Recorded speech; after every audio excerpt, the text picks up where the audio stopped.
नमस्कार दोस्तों, आप सभी का स्वागत है मेरे YouTube channel the IGS show में। और मैं आज आपके लिए बहुत हॉट टॉपिक लेके आया हूँ जो बिल्कुल अप्रैल में जो कि आप लोगों को सर्व करना ही है, बैंक ऑडिट, स्टैट्यूटरी ऑडिट, जो कि अप्रैल में स्टार्ट होने वाला है। अलॉटमेंट लेटर ऑलमोस्ट सबके आने शुरू हो चुके हैं। पीएनबी बैंक, यूनियन बैंक ने शायद भेज भी दिए हैं। तो उसके चर्चा करने के लिए कि बैंक ऑडिट शुरुआत से लेकर एंड तक within a time frame, कम समय में हम ज़्यादा आउटपुट कैसे रिजल्ट ले सकते हैं, उसके लिए मैंने चर्चा करने के लिए इंडिया के एक्सपर्ट, हमारे regional council member CA Rajeev Gupta ji को अपने स्टूडियो में आमंत्रित किया है। सर, आपका बहुत बहुत स्वागत और धन्यवाद। आपने पूरे इंडिया में सेमिनार आप कर रहे हैं और उसमें से आपने बीच में समय लिया, क्योंकि मुझे लगता है कि ये सेमिनार से बहुत सारे लोगों को डायरेक्ट बेनिफिट मिलने वाला है। नहीं, सबसे पहले धन्यवाद विनीश भाई, आपने ये मुझे अपॉर्चुनिटी दी। और जहाँ तक सवाल है बैंक ऑडिट का, सेमिनार्स का, तो ये तो अपने मेंबर्स के लिए, अपने इंस्टीट्यूट के लिए है। और जो भी नॉलेज एक दूसरे के पास है उसको एक शेयरिंग करने का एक प्लेटफॉर्म है। और उसी पर्पज से कहीं ना कहीं जो अपडेशन आते हैं उनको लेके हम सेमिनार्स में आपस में चर्चा करते हैं। आपको पता ही है, आप भी इतने सालों से प्रैक्टिस कर रहे हैं, बैंक ऑडिट भी देख रहे हैं। हाँ जी। तो उसी माध्यम से आज आपने मौका दिया तो आपके बीच में बिल्कुल, ये video members as well as staff as well as articles सबके लिए, सीए स्टूडेंट के लिए भी बहुत जरूरी है, क्योंकि हम लोग बहुत सारी बारीकी वाली चर्चा करेंगे जो एज अ मेंबर और एज अ स्टूडेंट के लिए भी बहुत बेनिफिशियल होने वाली है। सर, सबसे पहले हमारे को बड़ा टाइम लिमिट फ्रेम मिलता है, बहुत छोटा सा टाइम स्पेन होता है जिसको हमें ऑडिट कंप्लीट करना होता है। तो सबसे पहले हमारे माइंड में ऑडिट करते जाते समय क्या तैयारी पहले करके जानी चाहिए? विनीश भाई, देखो, जो आपने बोला कि टाइम हम पे फ्रेमवर्क कम होता है, मैं इसको कुछ ऐसे देखता हूँ कि टाइम जो हमें जितना मिलना चाहिए उतना हमारे पास होता भी है। एक तो अपने को कोई भी कभी भी ये ना सोचे कि हमें 3 या 4 दिन में ही ऑडिट कंप्लीट करना है, बट इसका मतलब ये भी नहीं वो शुरू भी ना करे, बिल्कुल, या उनकी प्लानिंग प्रॉपर ना हो। हाँ, कहीं कॉम्प्लिकेशन है, सैंपल साइज आपका बढ़ रहा है, तो आप बिल्कुल मान के चलिए, आरबीआई कहीं ये नहीं कहता आपको ऑडिट आगे तक लेके जाना है, आप लेके जाइए। पर क्या प्लानिंग हो सकती है? नॉर्मली ये स्टैट्यूटरी ऑडिट, क्योंकि ईयर में 1 टाइम हम इसे करते हैं, तो जो पहली बार ऑडिट करने जा रहे हैं मैं उनके लिए भी आपको बताना चाहूँगा, और जो रेगुलर करते हैं बट सम टाइम क्योंकि 1 ईयर हो जाता है तो उनके लिए भी। पहला सजेशन ये है कि जब भी आपके पास बैंक ब्रांच, क्योंकि आपको नोट मेल के द्वारा पता चल जाता है, बिल्कुल मोटा मोटा हमें पता चल जाता है कि उसका बिजनेस लोकेशन वाइज, या वो रूरल ब्रांच है, सेमी अर्बन है, अर्बन ब्रांच है, पोर्टफोलियो किस तरीके का है। समटाइम हम उसकी 1-2 तारीख में जो उनकी प्रोविजनल कह लीजिए, ऑन सीबीएस डाटाबेस कह लीजिए, तो उसका आप मंगवा सकते हैं डाटा। ठीक है। तो जब आपको ये आइडिया लग जाता है कि आपकी ब्रांच किस प्रोफाइल की है, और कुछ चीज़ें कॉमन मैं बताऊंगा, तो चेकलिस्ट जिसको हम कहते हैं, आईसीआई भी हर साल अपना गाइडेंस नोट देता है, उसमें भी उस चेकलिस्ट का दिया हुआ है, और अपना खुद के एक्सपीरियंस से भी आप ज्वाइन कर सकते हैं। तो मोटी मोटी चीज़ें जो आपको कर लेनी चाहिए, जैसे हमें 2 चीज़ों पे काम करना है। एक तो ऑडिट करना ही है, और उसकी ऑडिट कंप्लायंस जो भी हमारी रिपोर्टिंग है वो रिपोर्ट पार्ट में जाएगा। दूसरा, आरबीआई की तरफ से LFAR जो होता है, लॉन्ग फॉर्म ऑडिट रिपोर्ट, बहुत सारी क्वेश्चनरीज होती है। बिल्कुल। तो हम क्या करें, पहले तो जो हमारी टीम है उसको आज ही, क्योंकि LFAR का फॉर्म तो ऑलरेडी अवेलेबल है, बिल्कुल 2021-22 से सेम चल रहा है ऑनवर्ड्स, 2020-21 में आया था वो, उसके ईयर एंड से चल रहा है वो, तो उसको आप 1 by 1 क्वेश्चनरी पढ़ ले, तो आपको खुद ही बहुत सारी चीजें मिल जाएगी जिन पे रिपोर्ट करनी है। बिल्कुल। इवन अगर वो नॉट एप्लीकेबल भी है, बट योर क्वेश्चन माइट भी हो सकता डाटा हो, बिल्कुल, तो आप उसी के भी आप एक चेकलिस्ट बनाएं। कुछ कॉमन चीजें तो बहुत इजी है, आप क्लोजिंग सर्कुलर मांगे, बिल्कुल, जितने आपके यहाँ पर ड्यूरिंग द ईयर ऑडिट हो रहे हैं ब्रांच में, concurrent, RBI, stock inspection audit, वो आप मार्क करवा दें। कोई फ्रॉड तो नहीं है उसका आप डिक्लेरेशन उनसे ले लें। साथ ही साथ आपके पास जो, जब हम बात करते हैं मेन एरिया एडवांसेस होता है, तो कितने फ्रेश एडवांसेस उन्होंने दिए, मूवमेंट ऑफ एनपीए की बात कर ले, SMA 0, 1, 2 जो स्ट्रेस अकाउंट होते हैं उनकी, जिनमें प्रोबेबिलिटी है कि वो थोड़ा सा हो सकता है उनमें रिकवरी प्रॉपर नहीं आ रही है, तो SMA 2 जो होता है 60 to 90 डेज का, जिसमें इरेगुलर पार्ट रहता है। इस तरीके से एक चेकलिस्ट बनाएं और उसको आप भेजें। साथ में रिमाइंडर 1-2 के साथ आप काम करें। हो सकता है डे 1 पे आपको 10 में से 5 चीजें मिले, बिल्कुल, आप उन 5 को तो ले, बैलेंस 5 के लिए फिर एक बार डालें, क्योंकि पेपर्स के बेस पर ही ऑडिट है, रिपोर्ट के बेस पर। तो इसको आप ध्यान रखें कि चेकलिस्ट को बनाए और टाइमली उसको भेजिए, तो आपका टाइम मैनेजमेंट होगा। क्योंकि सर्वर इशू भी बहुत आता है, प्रॉब्लम भी बहुत आती है कि भाई ये अभी रिपोर्ट जनरेट नहीं हो रही है। मतलब मेरे को सबसे पहला कि जैसे मैं ऑडिट पे जा रहा हूँ अगर, तो ऐसी क्या कौन सी रिपोर्ट है जो मैं पहले ही वहाँ से जनरेट करवा लूँ कि भाई ये रिपोर्ट मुझे भेज दें, और वो किस नेचर, किस फॉर्मेट में मैं मंगाऊँ, उस फॉर्मेट को कन्वर्ट करके मैं बेसिकली अपना होमवर्क क्या क्या करके जा सकता हूँ? देखो सर, 90% जो क्लोजिंग रिपोर्ट्स है वो भी 2-3 दिन के अंदर जनरेट हो जाती है। अब बैंक में रिपोर्टिंग सिस्टम तो आज की डेट में ऐसा है, 2021 से अब जब से ऑटोमेशन हुआ है और हर एक को एडवांसेस की खासतौर से बात करें, ड्यू डेट ऑफ पेमेंट, उसका शेड्यूल सब मार्क करके रखना होता है। बिल्कुल। तो डेली बेसिस पे रिपोर्ट जनरेट होती है। तो आप जो भी रिपोर्ट मांग रहे हैं, हो सकता है वो अभी उसमें कुछ प्रोविजंस के पर्पज से कुछ चेंजेस होना हो, या लैडर चलता है जैसे पीएनबी बैंक में, उसका कंपाइलेशन होना हो, बट आप उसको फिर भी उनको बोले 31 की डेट पे जो भी रो डाटा है वो दे दो, आप उससे मंगवाए तो आपका काम काफी चलेगा। साथ ही साथ जो फ्रेश एडवांस की लिस्ट है उसमें भी लिस्ट मार्क करके देते। एक जो आपने बोला मुझे याद आया, एसबीआई में किसी और बैंक में भी आपने देखा होगा, पेपर्स डॉक्यूमेंटेशन सेंट्रलाइज या कहीं पर वो रखते हैं, है ना, जैसे उनका रैप होता है, बाकी जगह पर उसको मार्क करके रखते हैं। तो एमसीसी में हो गया, कहीं और हो गया, फाइनेंस वहां से हो रहा है। तो आपको क्या करना है, जो आप लिस्ट बना रहे हैं और जो पेपर्स आप मांग रहे हैं उनको भी आप इन एडवांस में कुछ सैम्पलिंग भेज दें कि भाई आप इनको जब हम डे 1 पे आए तो we need a file. File अगर आपकी किसी और लोकेशन पर है, हाँ बिल्कुल सही, या तो वहां पर दिखाने की व्यवस्था करेंगे तो भी आपको वहां फाइल तो निकलवानी होगी। बिल्कुल। तो एक तो फिजिकल फाइल्स के लिए भी आप मार्किंग करें, और जो रिपोर्ट मैंने आपको बताया, रिपोर्ट जनरेट होती है। किसी को रिपोर्ट खुद जनरेट करनी हो बीइंग ऑडिटर डे 1 पे जाके, तो उसके लिए आप तो आईसीआई भी बहुत आपको पता है एआई के कोर्स करवा रहा है, बाकी चीजें। बाकी फिनाकल्स की नॉलेज की बात करें, बैंक में 3 ही सॉफ्टवेयर चलते हैं, फिनाकल्स, फ्लेक्सक्यूब, बैंक्स 24। मेरी भी उस पर कुछ अपनी मैंने भी कहीं पर प्रेजेंटेशन दिया था, तो कहीं समाव मेरी वीडियोस भी उसमें हैं, तो आप यूट्यूब से जाइए वो भी सर्च कर सकते हैं। तो इस माध्यम से आप रिपोर्ट खुद भी जनरेट करवा भी सकते हैं और मिल जाती है आपको डे 1 पे रिपोर्ट जो आपको चाहिए। ठीक है सर, LFAR जब हम भरते हैं तो उसमें एक पॉइंट आता है न्यू सेंशन को लेके। जो न्यू सेंशन जो हुए हैं, हमें उसके बारे में बताना कि कोई मॉर्टेलिटी कहते हैं उसे, क्या न्यू सेंशन जो आपके हुए उसी साल में वो एनपीए कैटेगरी में आ गए या उस साल वो खराब हुए जो लोन, तो उस हमें लोन मेंशन करने होते हैं LFAR में। तो जब हम फाइल चेक करें तो क्या फाइल चेक करने के साथ साथ हमारी कोई responsibility physical verification of the business premises की भी होती है क्या? देखिए, होती है, ड्यूटी की बात की नहीं है। पहली बात तो राइट है नहीं। अगर आपको जो फाइल से सस्पिशियस डाटा लग रहा है, या बैंक का ऐसा रिकॉर्ड है कि कुछ लोन सेम ईयर में अर्ली टाइम में वो बैड हो गए, खराब हो गए, जिसकी हमें अलग से रिपोर्टिंग LFR में करनी भी है, जैसे आपने बताया, तो आप कर सकते हैं। ठीक है, सैम्पलिंग बेस पे कर सकते हैं, बट हम पे टाइम भी लिमिटेशंस है।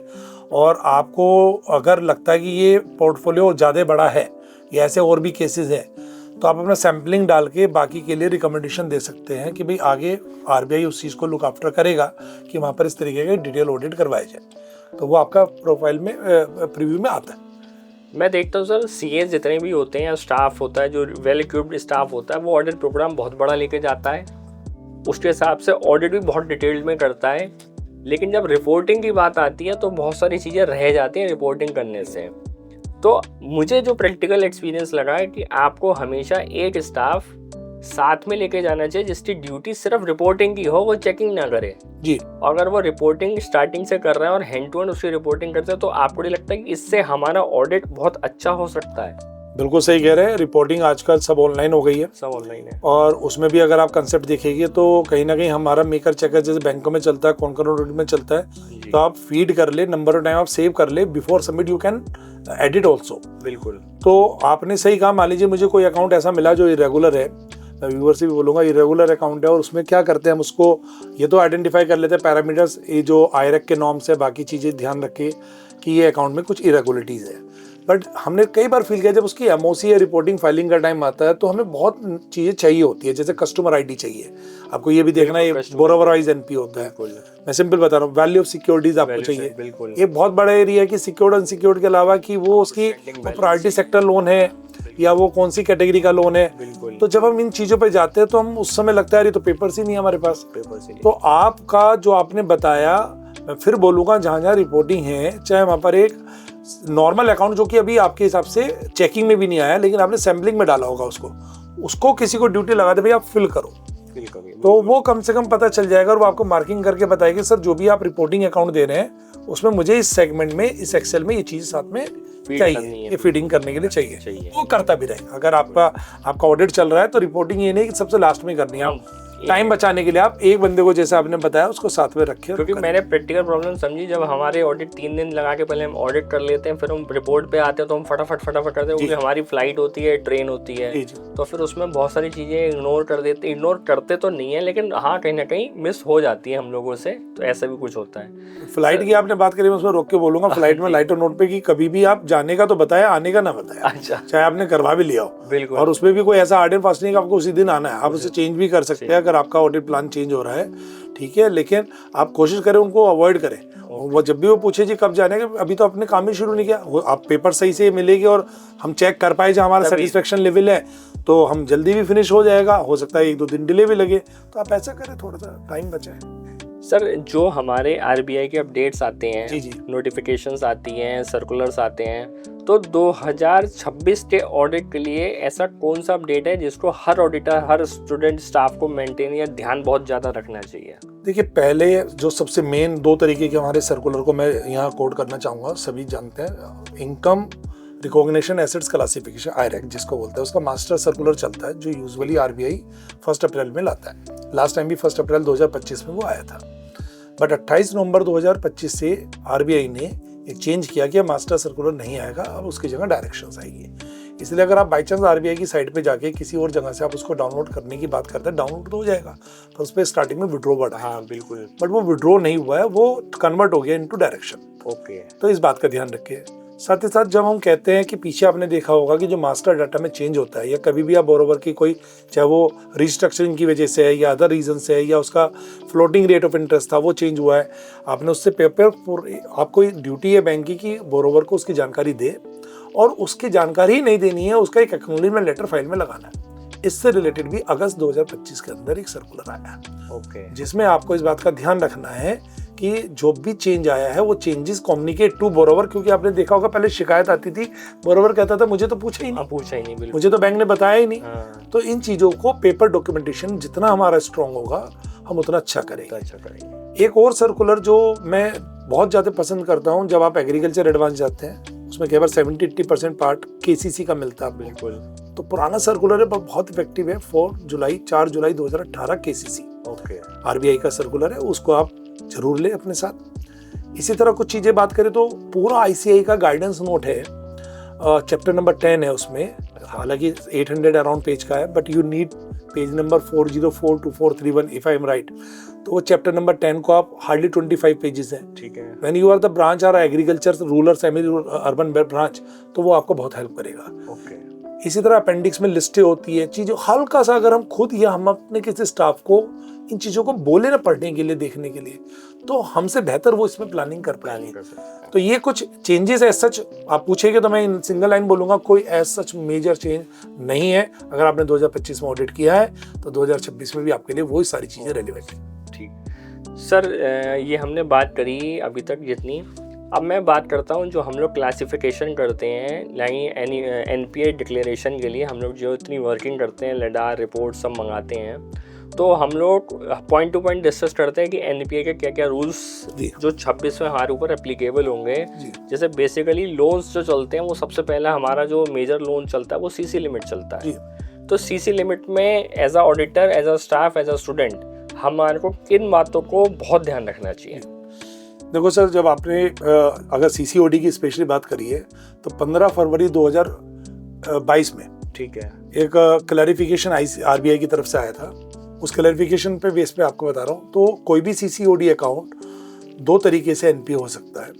वंस की उसमें जो उसका आउटस्टैंडिंग बैलेंस है वो continuously 90 days, it is not year end date only. आज की डेट में किसी भी डेट पे अकाउंट एनपीए होगा, जब भी जहां से जहां तक ब्लॉक 90 डेज का ब्लॉक होगा तो एनपीए मार्क हो जाएगा, ठीक है। तो अगर कंटिन्यूसली ओवरड्रॉन बैलेंस जो है, जो बैलेंस आउटस्टैंडिंग है वो ओवर द लिमिट चल रहा है 90 डेज तक, तो वो अपने आप में एनपीए का पार्ट है। हाँ, एक बीच में रोकूंगा सर, लोगों के बड़े मन में होता है, वो कहते हैं मोर देन 90 डेज, तो ये हमें मोर देन 90 डेज देखना है या टिल 90 डेज देखना है? सर, ये भी नवंबर 21 में इसके ऊपर भी क्लैरिफिकेशन आ गई थी। जो डे एंड लग जाता है, जब सपोज आपका 90 डेज 31 मार्च को एंड हो रहा है, ठीक है, अब इसमें भी एक इशू है जी, अब तो 31 मार्च है तो नेक्स्ट फाइनेंशियल ईयर में फर्स्ट में जाएगा वो, हाँ जी, क्योंकि मोर देन 90 लिखा है, बिल्कुल ओवरड्यू 90 डेज लिखा है बेसिकली, है ना। जब 90 डेज ओवरड्यू हो जाए, जो वर्ड है वो है ओवरड्यू 90 डेज। बिल्कुल। अब 90 डेज ओवरड्यू क्या हुआ, तो इस पे आरबीआई ने क्लैरिटी डाल दी कि जैसे ही किसी डे का डे एंड लग गया और उस डे एंड लगने तक पेमेंट नहीं आई, डे एंड का मतलब था बैंक का सिस्टम क्लोज, चाहे वो रात के 8 बजे हो रहा है, 9 बजे हो रहा है, शाम के 5 बजे हो रहा है, डे एंड किया तो उस डे में एंट्री नहीं हो सकती। तो जैसे ही आपने डे एंड बैंक ने कर दिया, 31 मार्च में डे एंड कर दिया, 8 बजे कर दिया, तो 8 बजे के बाद वो अगर 8 बजे तक पेमेंट नहीं आई, अब 8 बजे तक भी पेमेंट इसलिए बोल रहा हूँ ऑनलाइन ट्रांसफर हो सकता है, पेमेंट अगर नहीं आई तो वो अकाउंट सेम डे से ओवरड्यू होगा, तो आपको एग्जैक्ट 90 डेज कवर करना है डे एंड तक। मतलब सीसी लिमिट में अगर मैं एनपीए की बात करूं तो मुझे 90 डेज देखना है जी। एक एलएफआर में और पॉइंट होता है डॉक्यूमेंटेशन का। जी जी। तो मैं सीसी लिमिट में फाइल, अगर हम फिजिकल अपने किसी स्टाफ की ड्यूटी लगाते हैं कि भाई ये फाइल आपने चेक करनी है, तो उस फाइल में उसको डॉक्यूमेंटेशन रिपोर्टिंग लिए क्या क्या देखना है? देखिए, जब सीसी की बात है, फ्रेश एडवांसेस से पहले मैं बोलूंगा पहले रिन्यूअल पे जाए। रिन्यूअल के बहुत केस आपको मिलेंगे, कई बार सिस्टम में रिन्यूअल मार्क हो जाता है, पेपर्स इनसफिशिएंट होते हैं, we bank sometime on might be client के इंप्रेशन में कि पेपर्स आ जाएंगे या रिपोर्ट कल आ जाएगी, पता नहीं कैसे, कभी कभी ऐसा केस मिलता है। तो मेरा एक सजेशन ये है कि जो रिन्यूअल बैंक ने कर दिए हैं और जो पेंडिंग है उससे तो आपको देखना ही है, पर जो करे हैं वहां से सीखने को बहुत कुछ मिलेगा। और बेस हमेशा सैंक्शन लेटर है। सैंक्शन लेटर आपने जो बनाया उसमें आपका रिन्यूअल उस पे बेस होगा, ठीक है, क्योंकि पिछली बार आपने सैंक्शन करा था, तो वो टर्नओवर प्रॉपर मूवमेंट हो रही है नहीं हो रही है, क्रेडिट प्रॉपर है, कोई दूसरे अकाउंट में तो पेमेंट नहीं जा रही है। कभी कभी आपको लग सकता है कि उसकी ऑडिटेड बैलेंस शीट में करोड़ों की टर्नओवर है, बैंक में पार की क्रेडिट कम हुआ है, तो कहीं और जा रहा है क्या पेमेंट, है ना, डाइवर्सन भी हो सकता है। तो आपको पेपर्स की ऑडिट रिपोर्ट तो आपको पता ही है, स्टॉक स्टेटमेंट में पूरा फोकस करना है, DP calculation time to time सही हो रही है नहीं हो रही है, डीपी कैलकुलेशन के बाद उसकी फीडिंग भी, क्योंकि 3 महीने के अंदर अगर टेम्परेरी डेफिशिएंसीज होती है तो उसको कोई इशू नहीं है, लेकिन अगर 3 महीने से पुराने के बेस पर स्टॉक स्टेटमेंट पर डीपी निकाली है तो वो गलत है। तो आप जो पेपर्स रिन्यूअल पे ले लग रहे हैं, आप मान के चलो वही फिर फ्रेश है। इंश्योरेंस की कॉपी कई बार नहीं होती है जी जी। और जब कभी कोई मिस हैपनिंग हो जाती है। अच्छा, इंश्योरेंस में मैंने बहुत एक बार देखा है, जैसे मान लीजिए मेरी लिमिट 10 करोड़ की है जी, लेकिन मैंने इंश्योरेंस 4 या 5 करोड़ का करा रखा है, अंडर इंश्योर्ड करवाया, अंडर इंश्योर्ड कराया, तो उसमें मुझे क्या करना चाहिए? सर, अंडर इंश्योर्ड रिपोर्टिंग का पार्ट है, और जितना आपका अंडर इंश्योर्ड हुआ, जाहिर सी बात है, अगर बैंक, क्योंकि प्राइमरी सिक्योरिटी अगर सीसी है तो स्टॉक होगा, बुक डेब्ट्स हो गए, और इनकेस अगर उसका इंश्योरेंस पार्ट कम है तो आप मान के चलिए कि कहीं ना कहीं स्टॉक जो है वो हमारी सिक्योरिटी का पार्ट है, और सिक्योरिटी अगर कम हो रही है तो वो आपको उतने बैंक को नुकसान होने वाला है। अगर कल को वो अकाउंट एनपी होता है या वो ड्यू कंपनी बैंक मांग लेती है उसका रिवर्सल किसी भी रीजन से टेक्निकल, तो उसको रिपोर्टिंग भी करना आपको, और उतने पार्ट को सिक्योर्ड अनसिक्योर्ड की तरह भी देखना है। ये तो बात करी हमने सीसी लिमिट अकाउंट की। अगर मैं बात करूँ टर्म लोन की, तो टर्म लोन में चाहे हमारे यहाँ हाउसिंग आ गए, चाहे व्हीकल लोन आ गए, जिनमें बेसिकली इंस्टॉलमेंट्स ईएमआई होती है, उसमें हमें क्या देखना चाहिए? पहले तो बहुत पुराने ट्रेडिशनल में तो हम यही देखते थे 90 डेज को इक्वलेंट टू समटाइम 3 मंथ्स मान लेते थे। बिल्कुल। तो ये चेक किया जाता था, अगर 10,000 रुपीज मान लीजिए ईएमआई बनी हुई है उसकी, तो 12 मंथ्स में 120 आना चाहिए। हाँ जी। कभी भी किसी भी समय क्रेडिट किया, इससे लेट से उसने 1 लाख क्रेडिट कर दिया, डिवाइडेड बाय आपका पेंडिंग रहा 20, तो 20 divided by EMI amount per month 10,000, तो हम निकाल लेते 2 मंथ से, बट अभी ऐसा आपको नहीं करना है। पहले तो सब चीज सिस्टम से मार्क हो रही है, पर आपको क्या चेक करना है इसके अंदर, इसमें देखना कि जो उसके मास्टर डाटा में जो ईएमआई डली हुई है उसकी ड्यू डेट क्या है, बीच में भी अगर कहीं इंस्टॉलमेंट, क्योंकि अब तो किसी भी डेट पे एनपी होगा, जहां पर भी 90 डेज का ड्यू होने के बाद रिकवरी नहीं हुई, प्रिंसिपल या इंटरेस्ट और बोथ, कोई भी पार्ट अगर पेंडिंग है तो वो आपका अकाउंट एनपी में चला जाएगा। अब यहाँ कहाँ फंसते हैं वो समझो आप। एक अकाउंट मान लीजिए जुलाई तक सही चला, 3 महीने 4 महीने खराब हो गए, अकाउंट एनपी मार्क हो गया, उसकी 5-6 किस्तें और आगे टूट गई, फरवरी में आगे उसने कहीं जो उसकी 7-8 की पेंडेंसी थी उसमें 5 जमा कर दिया, 6 जमा कर दिया, ठीक है, तो वी आर अप्रोचिंग यार 2 रह गई, अब तो ये एनपीए से बाहर हो गया, तो उस पर हमें अपग्रेडेशन की रूल चेक करना है। ओके। कोई भी account once the mark as MPA only when the all the due amount recover in all the account of the borrower, not only that particular car हो, कस्टमर आईडी से लेकर, हाँ, उसके जितने भी अकाउंट है, चाहे 1 मंथ का पेंडिंग है, कुछ भी है, जब total amount pending due amount recover हो जाएगी तभी अकाउंट अपग्रेड होगा। तो आप इसको ध्यान रखें, जो अकाउंट खुद अपग्रेड किए गए हैं या जो आपके एनपीए हो रहे थे उसको चेक करें। साथ ही साथ एनपीए की डेट, कई बार हम देखते हैं कि बैंक किसी भी रीजन से या पेपर में रिन्यूअल डाल दिया, वो रिन्यूअल एक्चुअल नहीं था, फीड कर दिया, फिर हमने देखा तो पेपर्स तो 1 साल से ही नहीं आए। हाँ, बिल्कुल। तो आपको एनपीए मार्किंग उसकी पुरानी डेट से करनी है, जिस दिन से वो ड्यू हो। हाँ ये है। कई बार हम सोचते हैं स्टैंडर्ड सब स्टैंडर्ड ही होगा, ऐसा नहीं है। माइट बी वो directly fall to doubtful D1 D2। कभी एक मैं वैल्यू ऑफ सिक्योरिटी जो आपने बोला था, मुझे पॉइंट याद आया, अगर आप बोले हाँ जी।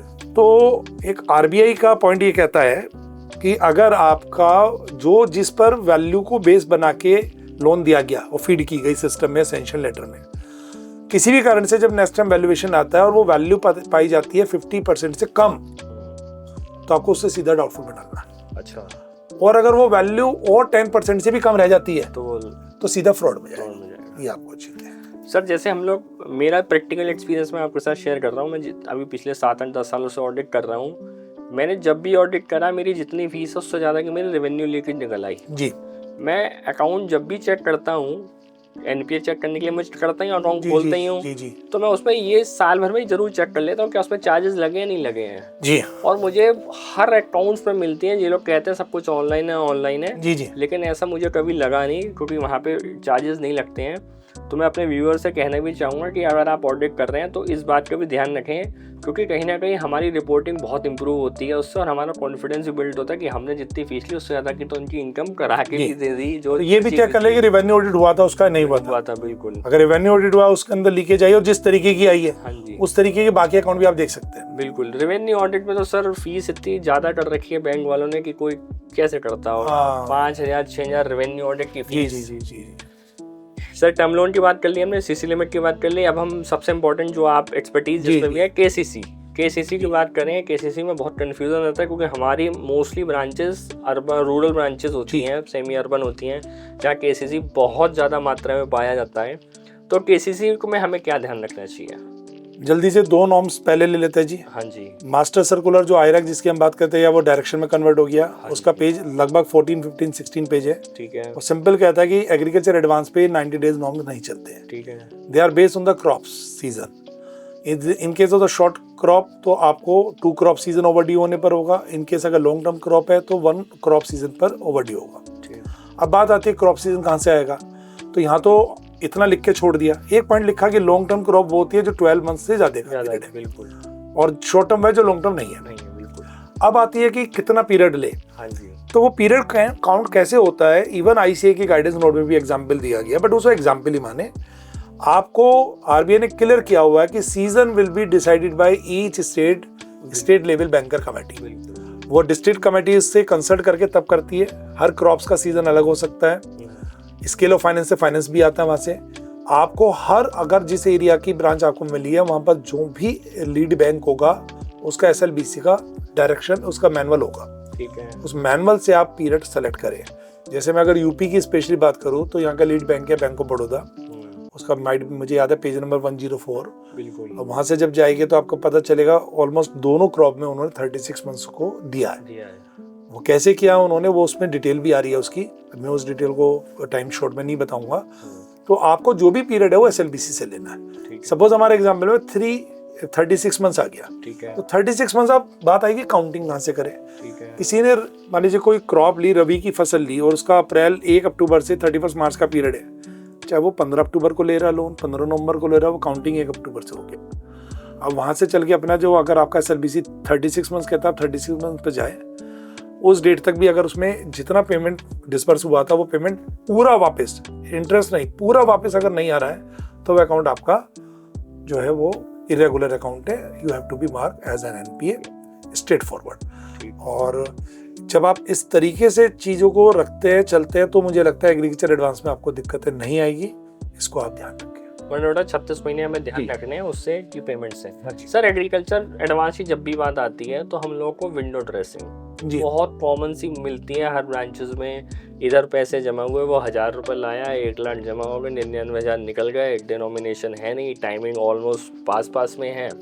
तो विंडो ड्रेसिंग अगर हमें मिलती है तो वो हमारी रिपोर्टिंग में किस जगह हमें मेंशन करनी चाहिए और उसका इम्पैक्ट मतलब हमें ध्यान देना चाहिए या नहीं देना चाहिए? कोई भी विंडो ड्रेसिंग है, क्योंकि हमारा काम है ट्रू एंड फेयर रिपोर्ट देना। हाँ जी। अगर आपकी जानकारी में है तो आप इग्नोर नहीं कर सकते हैं। बिल्कुल। पर आपके पास सफिशिएंट, कई बार हम कहते हैं अपनी मतलब इंटरनल फीलिंग्स पे चले जाता है, या ऐसा लगता है क्योंकि हमें ऑडिटर को आदत है पेपर देख के पता चल जाता है इस पेपर में कितनी खामी है, बट हमें एविडेंस भी चाहिए। बिल्कुल। अगर आप जैसा बता रहे कि उसमें डिनोमिनेशन नहीं है, या आपने कोई कैमरा सीसीटीवी कैमरे से देखा है, या कुछ और आप इस तरीके से, या कुछ ऐसे पेपर्स आप पे जो बता पा रहे हैं कि एक्चुअल पे कैश ना आया ना गया, बिल्कुल, तो आपको उसको आरबीआई की जानकारी में लाना है, एलएफआर रिपोर्ट में भी जाना है। और अगर ये आपके पास अच्छे प्रूफ है तो आप इस बेस पर वो जो उन्होंने डिपॉजिट किया उसको आप चैलेंज कर सकते हैं और एनपीए तक भी आप मार कर सकते हैं। तो ये चीज़ आप रखें। और ये सिर्फ इतना ही काफ़ी नहीं है, इसमें आप अगर विद इन ईयर भी पेमेंट की बात आती है तो इंटरेस्ट सबवेंशन, वो शायद आप लेने वाले थे, आप पूछ। हाँ जी, हाँ जी।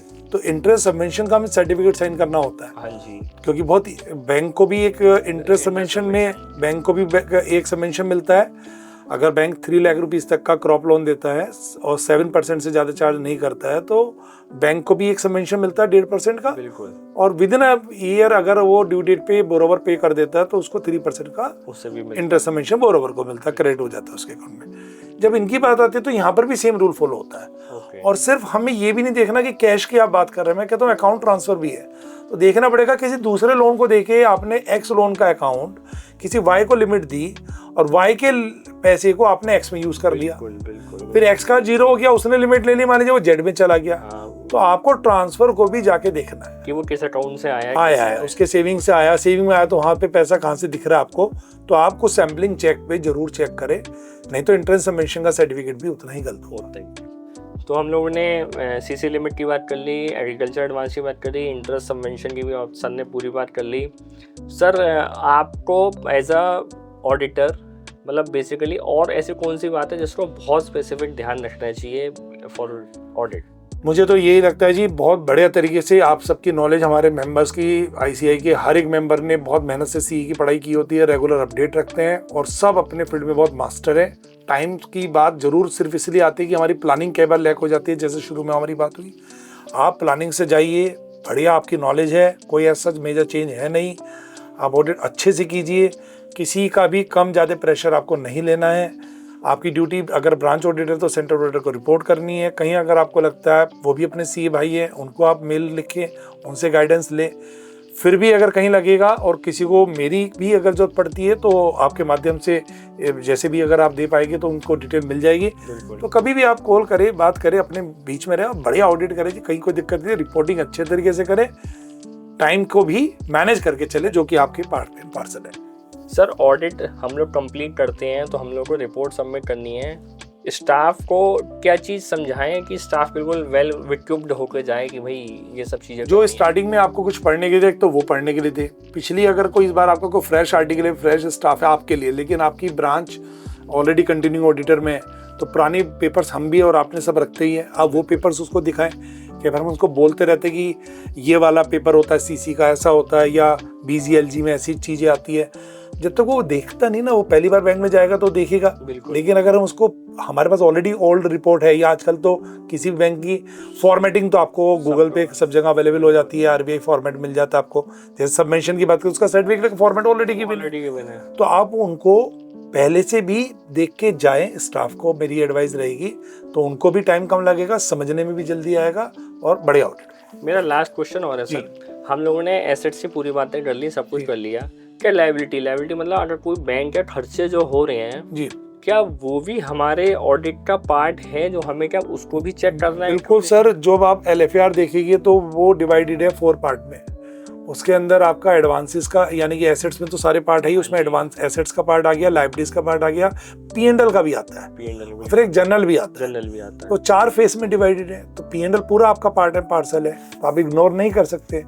कई बार बहुत छोटा सा एग्जांपल देता हूँ, सपोज कोई सभी बैंक प्रीमाइजेस रेंट पे, लीज पे या रेंट पे होती है, तो आपको एटलीस्ट इतना तो चेक करना है उसका लेजर देख के कि उसमें 12 मंथ्स होते हैं, मंथली रेंट है तो 12 एंट्री तो हो, 12 बिल्कुल प्राइमरी, 11 है तो फिर 1 का प्रोविजन कहाँ पर पार्क हुआ, कैसे डला। अगर 12 भी है तो ये जरूर चेक कर ले, कहीं ऐसा ना लास्ट ईयर से ओवर ओपिंग हो रही है, ईयर के स्टार्टिंग में 1 अप्रैल में पेमेंट हो गई 2 तारीख की पिछले साल की, फिर इसी तरह 11 और हो गई, तो करंट वाले मार्च की तो पेंडेंसी है बिल्कुल। तो किसी साल तो आपको सही करने के लिए 13 मंथ्स का डलेगा, 1 मंथ प्रायर पीरियड में चला जाएगा, 12 मंथ्स करंट में आ जाएगा। तो प्रोविजंस को आप चेक करें, चीज़ों को अगर आप देखेंगे तो मिल जाएगी चीज़ें, मिल जाए। मतलब बेसिकली हम लोग को सारी बातें ध्यान रखनी है। तो मुझे लगता है हम लोगों ने ऑडिट किए, क्योंकि टाइम सबके लिए लिमिटेड होता है और आजकल सब लोग फटाफट छोटी वीडियोस में ज़्यादा चीज़ें समझना चाहते हैं, तो हम लोगों ने लिए छोटी वीडियो में बहुत ज़्यादा कोशिश करी है सब कुछ कवर करने की। राजीव सर ने एक एक चीज़ को बहुत बारीकी से बताया। सर के पास बहुत वास्ट एक्सपीरियंस है ऑल ओवर इंडिया का, पूरे इंडिया में ऑडिट कर रहे हैं, अलग अलग शहरों में, स्टेट में जाके ब्रांचेस ऑडिट कर रहे हैं। सर आपका बहुत बहुत धन्यवाद, आपने इतना बिजी शेड्यूल में से समय दिया। और अभी भी मैं आपको कहता हूँ, कोई भी क्वेरीज आपकी हो, जो सर ने सर्कुलर बोले हैं, सर ने जो भी बोला है, वो मैं लिंक में उसमें शेयर कर दूंगा और फ़ोन नंबर भी शेयर करेंगे हम लोग। अगर किसी को भी ऑडिट के दौरान कोई भी प्रॉब्लम आती है, कोई भी कन्फ्यूज़न होता है, तो आप लोग हमें पिंग कर सकते हैं, कॉल कर सकते हैं। हम लोग जितनी भी हेल्प कर सकते हैं राजीव सर से सपोर्ट लेके आपके साथ बिल्कुल करी जाएगी। सर आपका बहुत बहुत धन्यवाद। धन्यवाद सर, धन्यवाद, थैंक यू।